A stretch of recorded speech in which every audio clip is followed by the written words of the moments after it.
नमस्कार बच्चों, आज हम पढ़ेंगे भारतीय संविधान में मौलिक अधिकारों की सार्थकता संवैधानिक उपचारों में निहित है। इस कथन का परीक्षण, अर्थात हम कह सकते हैं आज हम पढ़ेंगे भारतीय संविधान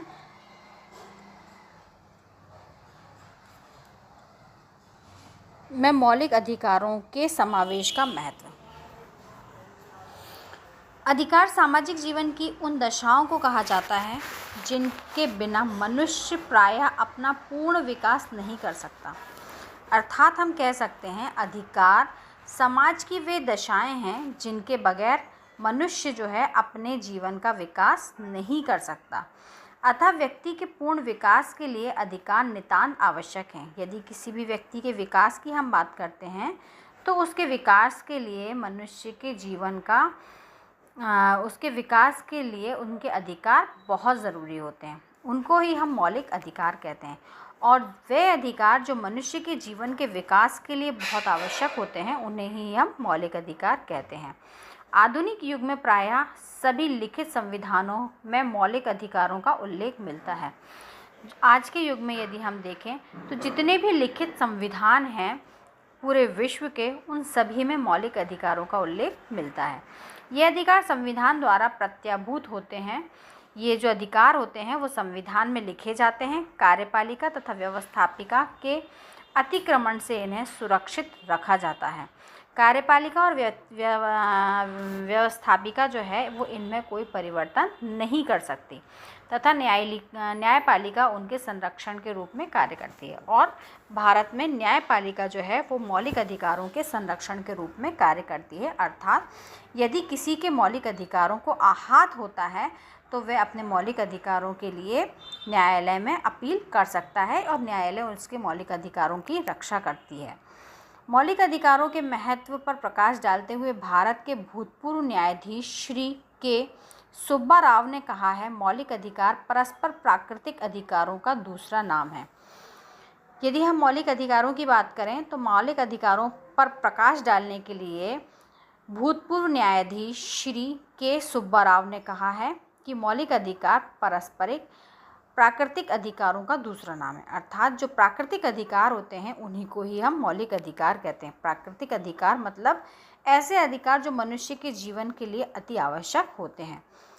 जैसे कि एक लेखक ने कहा है, वह नैतिक अधिकार है जिन्हें हर साल में हर जगह हर मनुष्य को प्राप्त करना चाहिए, क्योंकि अन्य प्राणियों के विपरीत वह चेतन और नैतिक प्राणी है। नैतिक अधिकारों में कहा गया है कि हर साल हर जगह हर मनुष्य को उसके मौलिक अधिकार प्राप्त होना चाहिए, क्योंकि मनुष्य अन्य प्राणियों की अपेक्षा एक विपरीत चैतन्य प्राणी है। मतलब मनुष्य जो है वो पशुओं से बिल्कुल भिन्न है। मानव व्यक्तित्व के विकास के लिए वह अधिकार है। वे ऐसे अधिकार हैं जो मनुष्य को स्वेच्छानुसार जीवन व्यतीत करने का अवसर प्रदान करते हैं।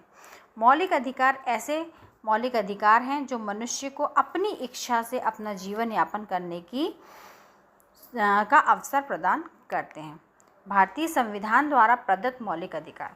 भारत के संविधान में मनुष्य को 6 मौलिक अधिकार प्रदान किए गए हैं।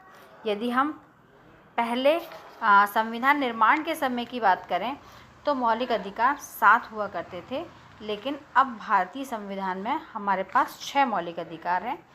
पहला है समानता का अधिकार, दूसरा है स्वतंत्रता का अधिकार, तीसरा है शोषण के विरुद्ध अधिकार, चौथा है धार्मिक स्वतंत्रता का अधिकार, पांचवा है संस्कृति और शिक्षा संबंधी अधिकार और छठवां है संवैधानिक उपचारों का अधिकार।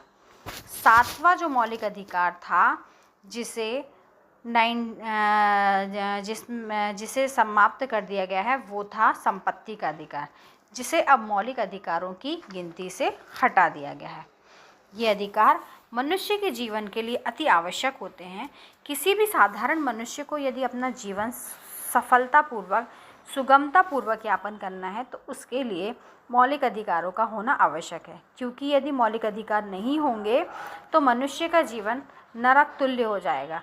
वह अपने हिसाब से कोई भी कार्य नहीं कर पाएगा। यदि उसे समानता का अधिकार नहीं होगा, देश में लोगों को समानता प्राप्त नहीं होगी, ऊंच नीच की भावना होगी, तो ऊंचे दर्जे के लोग अपने आप को अभिमानी बनाएंगे और जो निम्न कोटि के लोग हैं वो अपने आप को उनसे हीन भावना से अपना जीवन यापन करेंगे।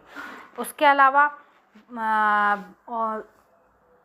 स्वतंत्रता का अधिकार, मनुष्य को स्वतंत्र रहना भी बहुत आवश्यक है। मनुष्य को बहुत सारी स्वतंत्रताओं की आवश्यकता होती है, जैसे उसको विचार और अभिव्यक्ति की स्वतंत्रता, वो अपने विचार व्यक्त कर सके, अस्त्र शस्त्र रहित तथा शांतिपूर्ण सम्मेलन की स्वतंत्रता, वो सम्मेलन कर सके, अस्त्र शस्त्र के बिना कोई सम्मेलन कर सके, समुदाय और संघ निर्माण की स्वतंत्रता, यदि वो अपने समाज या अपने कोई समुदाय बनाना चाहता है तो वो अपना समुदाय भी बना सके। इस तरह की स्वतंत्रता मनुष्य के जीवन के लिए आवश्यक है।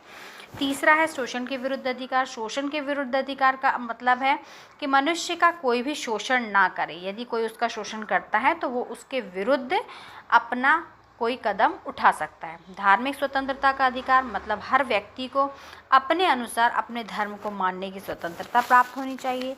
सांस्कृतिक शिक्षा संबंधी अधिकार, मनुष्य जिस भी संस्कृति से बिलोंग करता है, वो जिस भी संस्कृति को मानना चाहता है और जिस भी संस्कृति को अपनाता है, उस संस्कृति में और शिक्षा का अधिकार उसे होना चाहिए और शिक्षा का अधिकार होना चाहिए।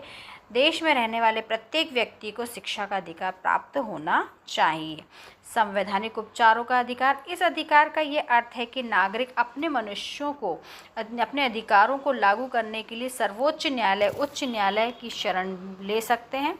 अर्थात यदि उन्हें ऐसा महसूस होता है कि उनके साथ कोई ऐसा व्यवहार कर रहा है जो उनके अधिकारों से के अगेंस्ट है, उनके अधिकारों में शामिल नहीं है या उनका कोई शोषण कर रहा है, तो वो कानून की मदद लेकर अपने उस अधिकार का पालन कर सकते हैं या कानून से सहयोग लेके उसे दंड दिलवा सकते हैं जिन्होंने उनके अधिकारों का हनन किया है। धन्यवाद।